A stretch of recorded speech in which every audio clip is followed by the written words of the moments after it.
So Abba and Preach recently made a video about the red pill space, and they had some opinions and thoughts. And in this video, we're going to go over it and give our take and see what we can learn from this whole situation.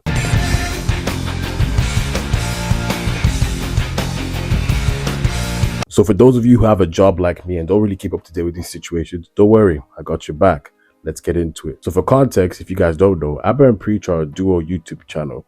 And my opinion on their content is I think they're one of the best content creators out there. Whilst I don't agree with everything that they say, I do feel they give a lot of realistic perspective in real life situations.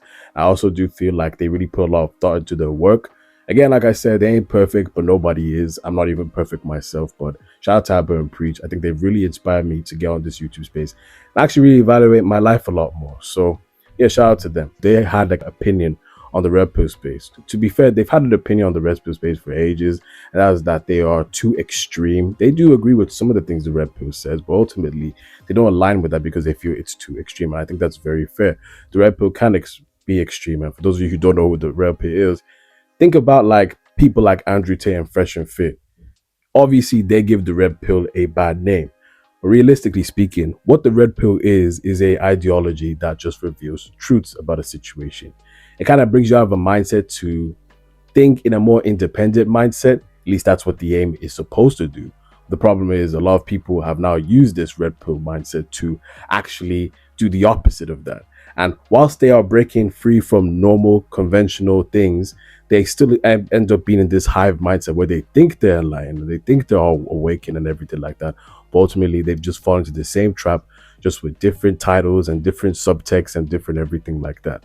But anyways, there was a video that they reacted to where there was a guy and, he was doing an interview with another individual that he ran into on the street. And he was asking him about marriage and stuff like that. And ultimately, what the individual that was being interviewed said was that, they were used to be married, but obviously they are divorced now. And the ultimate question that the interviewer asked him was, well, do you intend to get married again? He said, yes, I intend to get married again because I believe that my time on this earth is short. I do believe that ultimately I want to be someone's mentor. I want to give love to everybody else and things of that nature and X, Y, and Z, which I think was a beautiful answer. I've even put in the video, so you can hear from him because the way he eloquently spoke, it needs to be heard. Why even take that risk? There comes a point in your life when you start asking yourself the question, what am I going to do with the time that I have left? And that's when you start viewing life very differently. You realize that there's a number of days you have left to live, but you want to decide how to make those days really count. I'm not thinking anymore about how to build an empire because I did that. And so when you reach that point in your life, you say to yourself, what do I want to do? How do I want to give back? Who do I want to teach? Who do I want to mentor? What do I want to leave as my legacy? And then you say to yourself, who do I want to do that with? Now, obviously, I guess you're all wondering, how is it necessary that Abba and Preach blasted the red pill space? Now, the thing is, for me, I use the blasting as clickbait, but honestly, I don't feel like they've blasted the red pill space. I mean, that's what the reaction channels are saying they did, but I don't think that's what they did. I think they just put out some really valid points.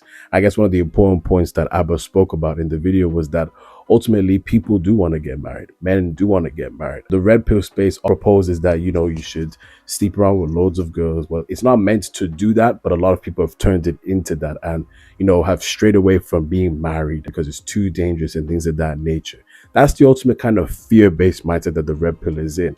And Abba and Preach were pushing forward that, no, you should get married if you want to. The complication of a divorce, you can be bitter very quickly. Listening to this guy, two things. The first part is this young man's like, why would you get remarried? He's thinking about it from the fear standpoint, the outcomes that are negative when you have some wealth and you get divorced.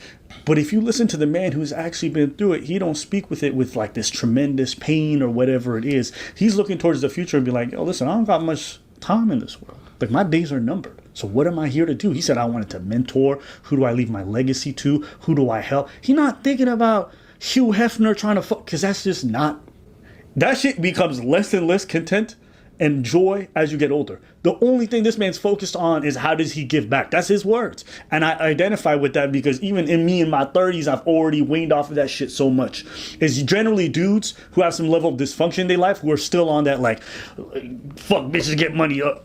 That's it. So it's just, when you listen to him, you can tell that he's ready to assume responsibilities and to really be a leader in a lot of ways. And I think a lot of men on a smaller scale as they get older identify with that. Now, when it comes to the whole marriage debate, I guess ultimately the problem that some red pillars would have with this take is that, Abba claims that as you get older, these kind of things like wanting to sleep around or date around naturally die within you. Some people even responded to that saying that's because of testosterone lowering, or maybe it's because like, oh, they don't actually know what they're doing and X, Y, and Z. But I don't really think that's what it is. I think ultimately the reason why people want to get married and not indulge in hookup culture is because human beings by default crave intimacy, trust, and partnership. No one's trying to intimately connect with someone through sex, all for it to be for nothing. That hurts people. People are not cool with that. But because they fear so much, they feel like that's what they have to deal with, rather than putting themselves in a vulnerable spot to potentially getting hurt. You get to a point when you realize that, yeah, you may have sex with loads of people, but at the end of the day, you aren't building any connection with them. As a result, you're still lonely. You're still by yourself. You still have no one that you can lean on or trust or reside in or be vulnerable with. You're just being physical with them. They go home and you're still lonely. People have removed the emotion from sex. When we see on social media red pill people or like misandry women or any type of demographic, there's this constant bastardization of sexual intimacy with a partner, because what it's meant to be, and it's sad to see that I have to even explain this, but sexual intimacy is a deep emotional thing that you do with someone that you love and trust. Hence why it's always considered to be something that you do as a marriage context. That's what it says in the Bible. So when you see that's what sexual intimacy is meant to look like, what we see in the modern day definition of it is that it's just a thing that you do because that's part of dating, or because you're an alpha male, or because you're a woman that doesn't conform to any type of standards or whatever it is. We have this constant bastardization about what sexual intimacy is, and as a result, people don't really take it too seriously anymore. Hence why we're at a point in life where we think that being single and sleep around with loads of people is the more safer option than actually finding someone that you trust and being with that partner. Now, obviously, I do understand the fear that people get from marriage, where there's a lot of divorces going around. There's statistics that suggest that divorce is a very high thing and stuff like that. But I think ultimately, as an individual gets older, or as they've been in the proximity of loads of women, been involved in hookup culture, the reason why they decide to not be involved with loads of women anymore is because there is no substance to it. And that's the reality of it. Us as human beings, whether we want to believe it or not, we are sensitive creatures. We have emotions, we feel things, and we think of things. Even the loudest man that you see talking about he's an alpha male, whatever it is, they have emotions too. Every human you meet has emotions as well. You feel me? So when an individual decides to opt out of that, it's not just because testosterone levels are down, or because they're not an alpha male, or because they're being silly, or X, Y, and Z. It is ultimately because the emotion that you feel behind it. Loads of people don't want to just sleep with anybody. I feel like hookup culture has promoted that. Hookup culture has definitely said that's no big deal and stuff like that. But ultimately, we have to understand that hookup culture and sleep around loads of people and things of that nature is a very detailed thing. And it can't be put lightly.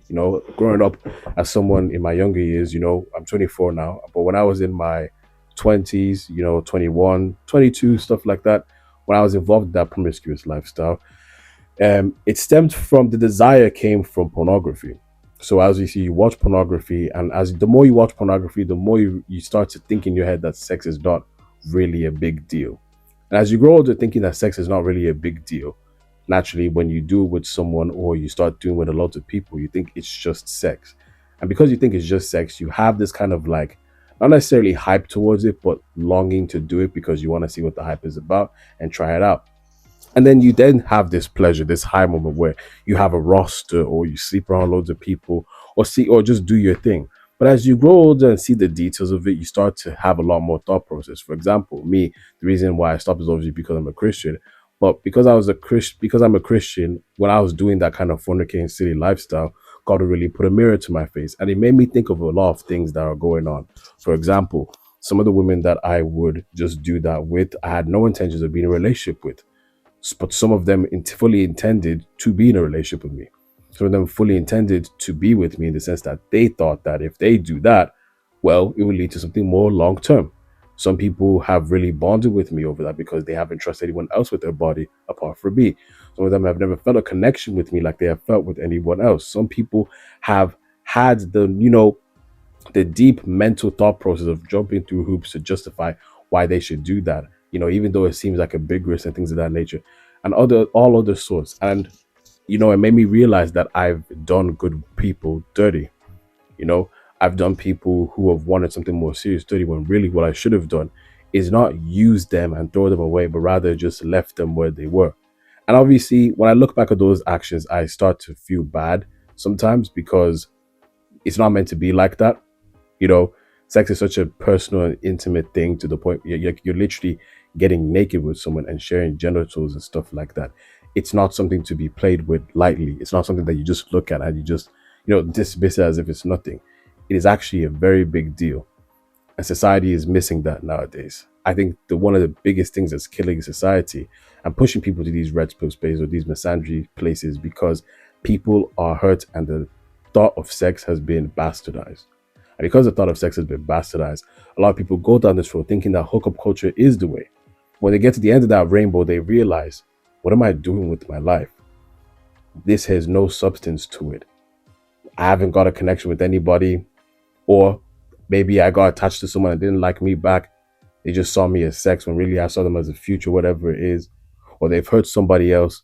The point is, you get to a point when you realize that kind of lifestyle serves no purpose. And some people will say like, oh, well, as a man, you will always want that and stuff like that.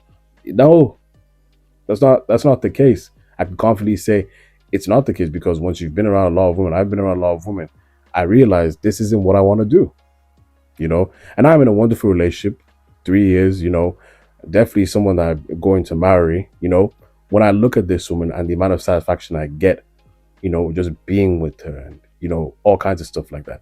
Being with her made me realize the importance of sex, when I've made my mistakes as a Christian, obviously, that whole fornication thing is a rocky road. But the point I'm trying to make is like, I realized how deep of a connection it is to her. I realized how important it is to her. And the more I started to see how much she valued me as an individual and the personal relationship, I started to get my humanity back. I started to actually, think of the emotional side rather than just the physical. I started to see a lot more depth and a lot more personal trust behind it rather than just, oh, there's just a throwaway thing. And that's why I say I love that woman, because if I wasn't for her, I wouldn't get my humanity back in that aspect. I understand the importance of being involved and being in love with someone and trusting in that person and X, Y, and Z. And that's when I look at the red pill space. Ultimately, I think the red pill space is a very good space to learn the realities of a woman and learning how to, remember how to be a man on the physical side. But in terms of the depth of it, right, I think because the red pill is such a misunderstood concept, we have a lot of people who are representing the red pill in such a wrong way to the point where they are preaching the wrong messages. It's all gain, but no responsibility. They tell you to stay disciplined sometimes, but then they also tell you to sleep around with loads of women, but no responsibility of being in a relationship or holding your woman accountable and stuff like that. It's always just, what can it do for me? What can it do for me? What can it do for me? When really it's a more balanced and nuanced approach. Ultimately, like I said, I'll say on this channel, I think every approach in life has some truth to it. But you then realize that you can't conform to any of these, titles in life because they all have critiques about them. And it's not as if they're small critiques, it's very, very big critiques. I guess the point I'm trying to make with this video is that I watched it and I was quite, interested because, yeah, a lot of red pill people did kind of see it as a bit like, oh, he got divorced, why would he marry again? It's because the substance. It's the intimacy, that closeness. You can't replicate that being in the streets. I know a lot of people would say like, oh, that's just easy and whatever it is. But you come to find out you would never feel that void that you're looking for dealing with women on that kind of basis, and vice versa with women. But like, there is no fulfilling side to it. There's a lot of dangers and there's no reward to it. Even though society says it's a reward, all you do is satisfy the flesh. It's never anything of purpose, anything that's of substance, anything that's of any, like, it's not anything, you know. And that's why I was like kind of looking like, you know, where these critiques were like, oh, they're blasting the red pill. They're not blasting the red pill. They've actually just gave off a very mature and realistic approach to what it's like to be a human being. And a lot of the red pill is missing that. The modern day red pill is missing that. The human side of it, the human side in the sense that we have emotions. Sex is not just a thing you throw away. And irrespective of what's going on in society right now, it's gone off of what it's supposed to be. And I think that's very good that Abba and Preach brought out that humanity side of it. You know, that this is a very realistic thing where people want the human side of things. People want substance rather than just the superficial things. It's easy to get the superficial things, but they are never going to give that kind of intimate satisfaction that people are looking for. Hence why, to the individual watching this video, if you are involved in the red pill, as you do see value in the red pill, please do not forget one crucial thing, and that is the humanity of the red pill. You have to implement humanity in the red pill. Otherwise, you're going to mess up. You're going to end up being ill-advised. You're going to go down a dark road, and you're going to get the consequences of it. And when you get the consequences of it, it's going to hurt. It's going to sting knowing that you've wasted your life. It's going to hurt realizing that you found no love or substance and you're still as broken, as damaged as when you started, you know, this whole red pill rage mode. But once you implement that humanity and that balance and that nuance into it, that's when it can make more sense. But hey, that's just what I think about the whole situation. That's my opinion. And shout out to Abba and Preach for their take on the situation. I really respected it. And I always could respect their opinions on the red pill because they always bring the humanity side of it. They joke around a lot, but they bring the humanity side of it. And I think that's very important. But what do you guys think in the comments? Let me know what you agreed with. You should let me know what you disagreed with. I'll really be interested to having a conversation with you guys. With that being said, God bless, take care, and I'll see you guys next video.